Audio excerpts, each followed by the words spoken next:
Hey, good morning, everybody. What's going on out there today, Saturday morning? Jeffrey, I know you're having a great start to the day so far. You got some stuff coming up. Sounds good. Unfortunately, it's raining up there in Napa, but doesn't seem to be the case here in the desert Oh, today. what a what a Shock, surprise! shocking. Shocker. I know, I know. But we Eh, are supposed to get something. I don't know this weekend. yeah, Anyway, that's tornado or yeah, it could be a tidal wave coming into the desert. I don't know. something One coming of in. one of those big tsunamis. Tsunami. Yeah, Right. It's actually gonna Sirocco. it's gonna breach the San Jacintos. Then you might have a problem. If it gets over the 10,000 foot San Jacintos, we got a problem. We might have a bigger problem than your forehand. Yeah, or maybe a hot desert wind. The infamous Sirocco. Yeah. And by the way, one of the first new cars I ever bought was a Volkswagen Sirocco Oh, the back in the Sirocco. back in the 70s. That was a beast of a car. Well, not Or really. did, or did I you mean, it get was. the tame version? Well, I think they only came out with one version. I mean, I think you had to do a third party if you really wanted the Sirocco to actually be a Yeah. hot desert wind. You had to go to somewhere else to have it spiffed up. Anyway, I felt pretty sporty in it.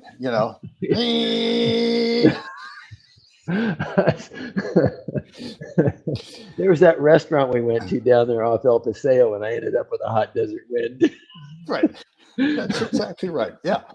Oh boy. Guys, look. I know. We're supposed to be talking tennis here, Jeff. What have I got for This you is today? this Well, is this is the new show. I'm going to interrupt you again. This is the new show. It's all pre-show. That's I what the say new show is. I got it. It's pre-show. Okay, well, let me do this. I'm gonna before we pre-show ourselves right into oblivion. Um, this is a little tongue-in-cheek here with the title, Jeff. The 17 tweaks. Wow. Um, a little dig on whoever's out there saying that you got to have 17 different forehand volleys, not different volleys, but different forehand volleys. Yeah. So, Ouch. Ouch. I'm yeah, already like right, numb with anticipation. right. Um, More than So this. here's what I want to do today. This will be kind of fun. And, you and I have talked about this before. Like, hey, Rich, good morning. And by the Morning, Mike. way, Lefty, thanks for your support yesterday, not only with What's the Right Shot, but also with the Pacific Coast tournament coming up. We are looking for sponsors, Jeff. I'm running the All right. kind of the player experience this year at the Pacific Coast tournament at Brooklyn Tennis Club. Meaning, I'm running the tournament desk, and we're doing some special things this year. Just going to take it to, we're calling it a little hypey, but calling it the concierge level. Love it. For yeah, I guess we good. This is going to be great. But we're looking for sponsors, and Rich, I hope it's okay to mention that Rich is another one of our growing list of 1K sponsors. Awesome. Yeah. So, Rich, thank Awesome. you for that, man. Mike TT, what's up? I'm guessing this one is pertinent to a perfectionist like me. Yes. Yes. We have some numbers going 401, 17 tweaks. Hey, Tom. Good morning. West Palm Beach, Florida. Um, so, Jeff, what I want to do, and we've talked about this before, where you come on sometimes and you have no idea what the topic's going to be. Yeah. And it's almost even better sometimes when you don't, because there's no preconception of what you're going to say. It's just off the top of your Yeah. head. So today I'm going Here we are. to quickly go through each one of the 17. It's not going to take long, but I want your 3 words or less Wow. Okay. rapid fire response to each one. So, and I'm not going to show you the list. By the way, I've got an email coming out this morning to you guys at 10 a.m. Pacific. Another email that's going to have a link to get the PDF for these 17 tweaks. So you don't have to feverishly go look for pen and paper right now and start writing them all down. I'm better than that. So anyway, all right, Jeffrey, here we go. Are you ready? Okay. Yeah. You I'm might ready. want to clear Grab the my throat. coffee. Yeah. Okay. And I've titled this 17 tweaks in no particular order. I like it. Even All right. better. All right. Tweak number 1, ground strokes. Remember, 3 words or less, Jeff. Okay. Tweak number 1, ground strokes. Forehand and backhand ground strokes. Focus on spacing first, shot placement second. Correct. Tweak number 2, ground strokes. Discover what your 3 grip strengths are for your ground strokes. Number 1, tight. Number 2, relaxed. Number 3, loose. Get more consistent power and a higher quality spin with number 2, which is relaxed. Yeah. That's 2 words. Yeah, and the individual, I know there's going to be more than 2 words. The individual has to define for themselves what relaxed and loose is. Okay. They got to tinker. That's more than 3 words. All right. You got to tinker with that. Okay, good. Tweak number 3, ground strokes. One-handed slice backhand. Use your non-racket arm for timing. Yes. Tweak number 4, serve. For better spin, stay sideways at contact. Correct. Tweak number 5, serve. This isn't true or false, right? Okay. Tweak number 5, serve. For a more consistent toss placement, lift the ball from your shoulder. Yeah. Hinge point, shoulder. Hinge point, shoulder. Okay. Tweak number 6, serve. To develop more racket speed, practice hitting the opposite fence with a relaxed grip tension. Obviously, this is in practice. All right. Yeah. That's I a agree. head up and down. I agree. Okay, good. Tweak number 7, volleys. Here's where we go into the 17 different forehand volleys. Ooh. Tweak number 7, volleys. When you're in the ready position up and net, keep your racket wrist neutral. Absolutely, positively, yes. Tweak number 8, volleys. Point your front shoulder directly at the incoming ball as early as you can. Seems over detailed. That's okay. Tweak number 9, over detailed. Oh boy, that's good. Tweak number 9, volleys. Trust the continental grip. The slightly open racket face creates underspin, not a big hacking high to low swing path. Yes, I agree.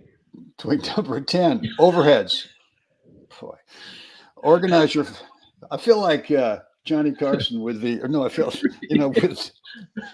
What was the guy with the crazy hat on?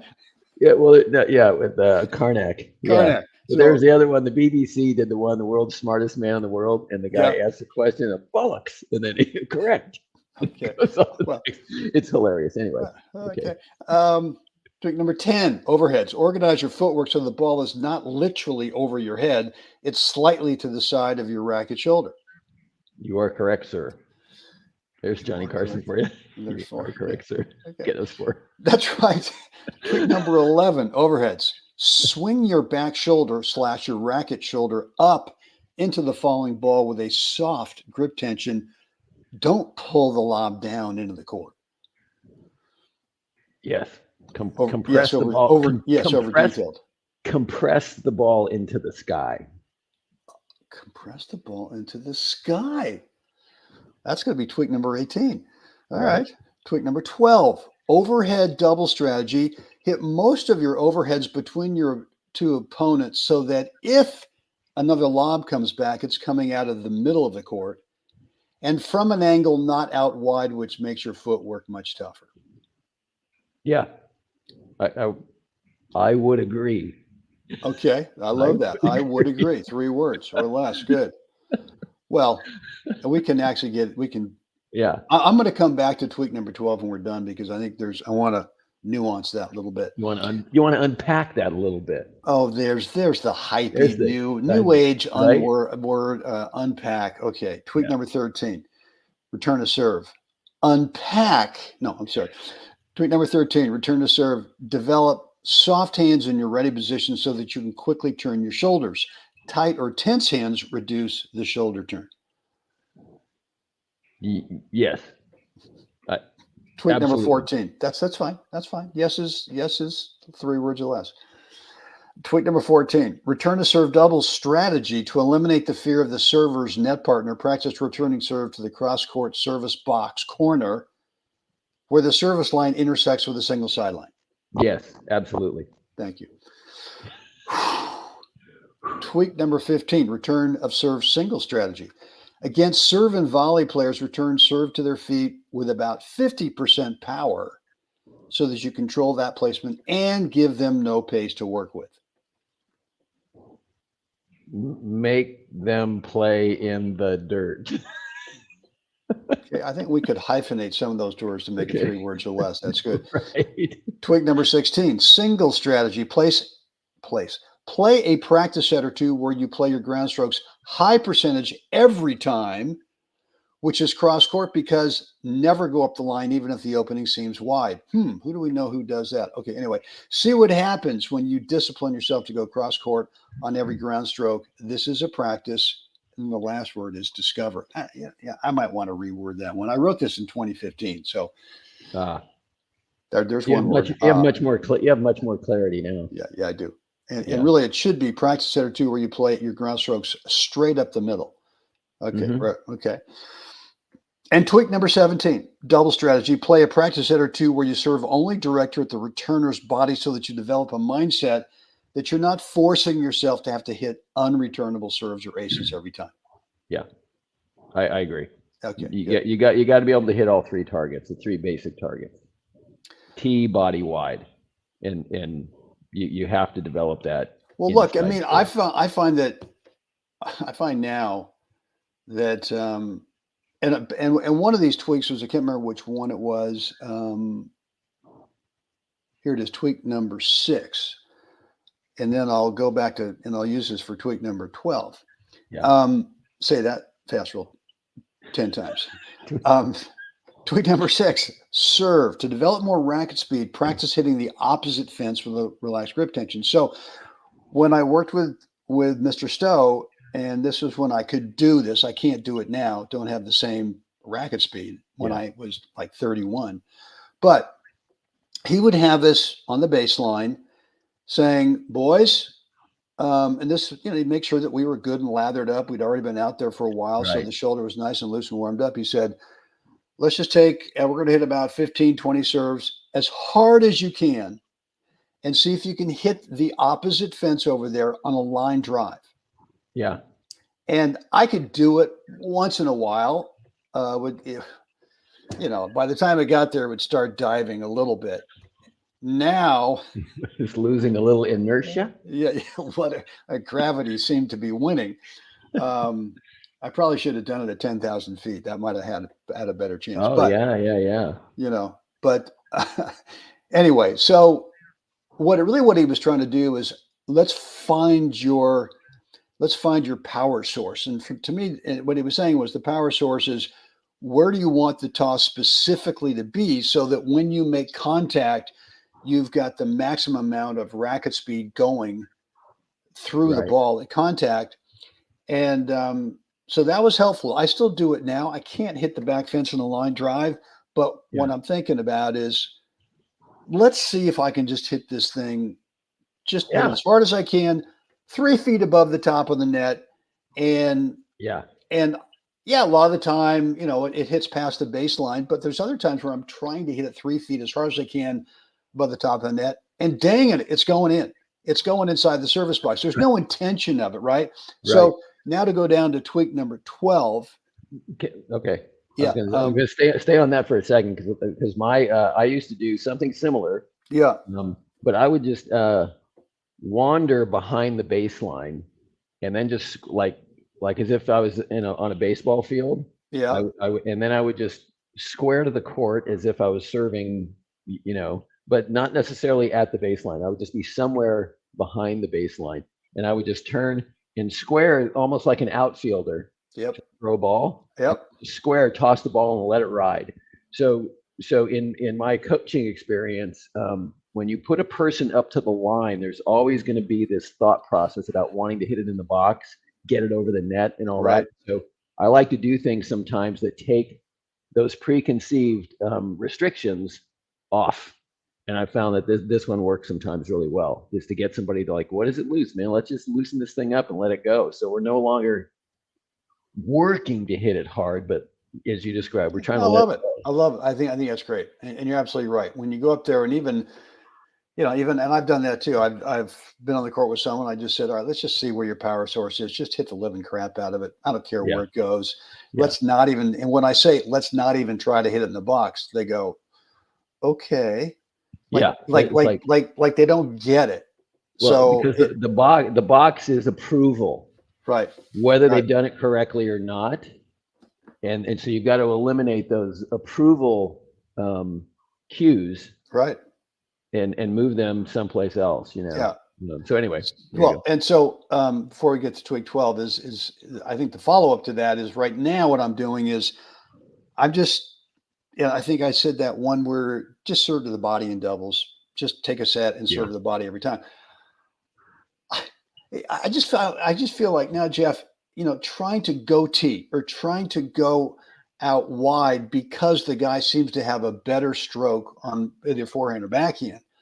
I'm just going, you know what? Why not just take that power source practice drill I was doing 2 days ago and let's just go right at him. Yeah. And I just find that even if it's a hair off, not quite to the center, the extra oomph and the power works. Yeah. And I don't think about the service line. I'm sort of back into the mindset of the practice day yesterday or a couple of days before, and I'm just going, all right, screw it. I'm just going 2 feet over the top of the net.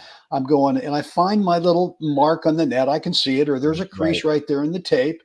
And as I toss up my mind's eye, I'm going, I'm just going to hit this thing 2 feet over the spot. And not every time, but most of the time it goes in there and it gets a pretty good result. Either it doesn't come back or else it's something it just seems so much more simple thought wise. Yeah. The nature of the mechanics of hitting let's say a classic 3/4 roll spin, right? So 3/4 means the ball isn't on axis hitting perfect topspin. We just change the axis and it's like this. And so for a right-hander, the ball is naturally going to move right to left and it stays on that swing path. It stays on that arc, right? So it's just a natural, it's kind of, if you have a continental grip and you toss the ball at X, at this certain spot, that's kind of the standard issue ball that's going to come off your strings. Bearing all the mechanics are just allowed to work. So, what was I getting at? So the nature of 3 words or less. You want me to come back with 3 words or less? Yeah. So the nature. I don't know. Yeah, the nature of the swing itself is designed to hit the ball that far over that height of a net. If the net was 3 feet higher and the baseline was 2 feet closer, our service motion would look different. Because the mechanics of where we have the ball land and all that stuff. So if we can get the player to remove all the micromanaging of it, the nature of the swing itself, if done, basically correctly, will make the ball land in the box. Right. Yep. Yeah. That's good. That's good. We just hit 17 minutes. Thanks, Rich. That was funny. 17 tweaks, 17 minutes. There we go. How about middle, not tee, on all dub serve to get the net player involved? Absolutely. Mm-hmm. And here's our boy Ollie. You know Ollie.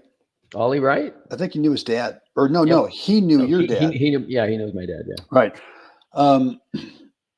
What if you can't hit the serve fast enough to make any difference in quality of return? Okay, well, then I would still get out there, Ollie, and I would still go find your power source. And just keep working on it. And look, I mean, you got to make sure, like I said before, you're good and lathered up. That this is not like, I'm going to take my bag of 50 balls out there and swing my arms 4 times, and then here we go. But you can do this. You can find, and for me, as I get older, I find even on my second serve, Jeff, my toss has to be in front of me, meaning it has to be into the court. Right. And the only difference between my first and second serve is really I want to get more spin on the second to get a higher trajectory, eliminate double faults, but I also want that spin to curve itself back down. So like I said on one of these other ones, stay more sideways longer on your second serve and you'll get more spin. Yeah. But the other thing I was going to say, Ollie, is If we're talking about doubles, maybe that's not what your question is referring to. But you've always got to have a partner, if we have average serve speeds, who's really active up there with fake poaching. That partner's got to be within the rules of the game, distracting that visual landscape of the returner enough to, number one, make them think, hey, he might be poaching. Right. Or if they're not, he actually has to do it sometimes. Once in a while.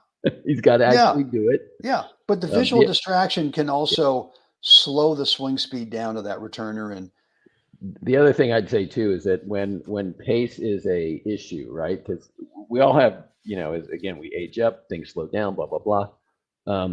You have to maintain your ability to hit your targets, because that's still, even if the player hits a good return, I've placed him somewhere on the court. I've put him there based on where my serve ends up. So I can still put a player outside the doubles alley if I can hit my target, even though I'm not hitting heavy pace. I can still place him there and create openings in the court for my next ball.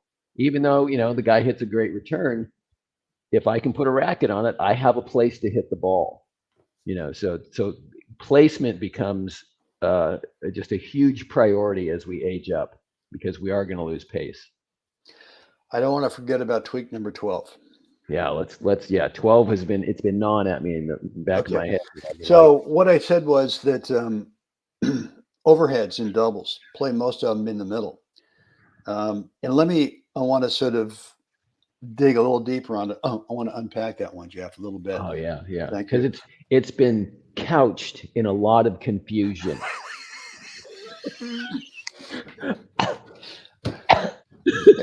Sorry, I had a hairball.